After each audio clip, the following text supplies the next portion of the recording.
Hi friends, this video is about the role that vacuum plays in phacoemulsification, especially in a peristaltic machine where in foot pedal position 2, the vacuum builds up only on occlusion of the tip. The movements of fragments towards the tip is controlled by the aspiration flow rate and not the vacuum. Surely the vacuum will control the hold of the nucleus after being lollipopped by the phacotip. In reality, this is not wholly true. So what exactly does vacuum control or influence during the process of phacoemulsification? And let's take a look at some examples to understand the concept. I'm going to start my phacoemulsification and first uncapping the epinucleus. And remember, at this point, the vacuum in the console will be 0 because the tip is not occluded.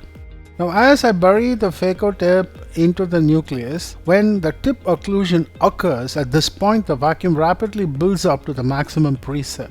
It is this vacuum that drives the tip into the nucleus substance. The surgeon is not pushing the tip into the nucleus. The tip buries itself into the nucleus. It is not the act of the surgeon pushing the tip into the nucleus, but rather it's the vacuum that builds on tip occlusion that causes the nucleus to rise up and right and make the tip go into the nucleus, to lollipop the nucleus.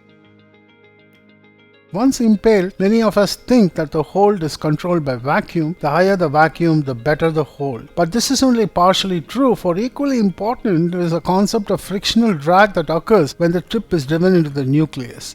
Now, frictional drag is like the force that kept King Arthur's sword, the Excalibur, onto the rock, or a nail driven into the wall in place. To demonstrate this, after impaling the nucleus, come to foot pedal position 1 where there's no vacuum and the hold will not get compromised, provided you have done a good lollipopping of the nucleus. I've come to position 1 and I'm moving the phacotip. And in the second example, I actually come to position 0. I've taken my leg off the phaco pedal and I still find that there's a good hold of the nucleus.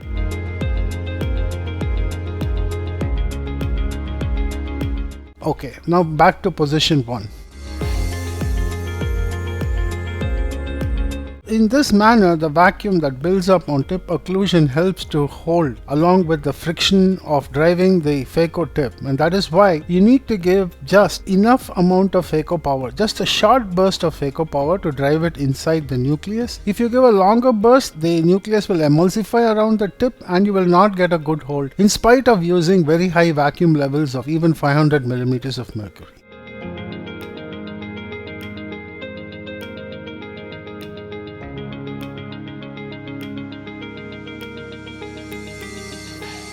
Mobilizing the smaller fragments, vacuum is a most important driving force, and a smaller extent the frictional resistance as well. If you do not have sufficient amount of vacuum, you will not be able to pull the piece towards the center or mobilize the piece.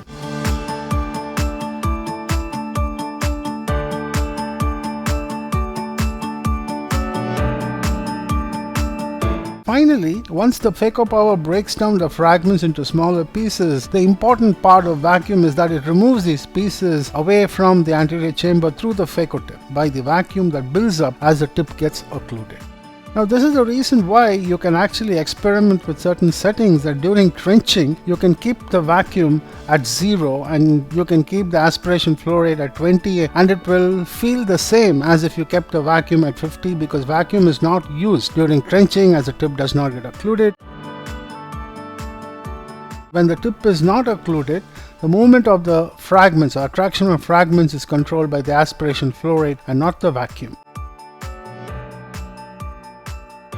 This shows the relative importance of vacuum and aspiration flow rate in phacoemulsification, and understanding these parameters will help us to control phacoemulsification surgery much better.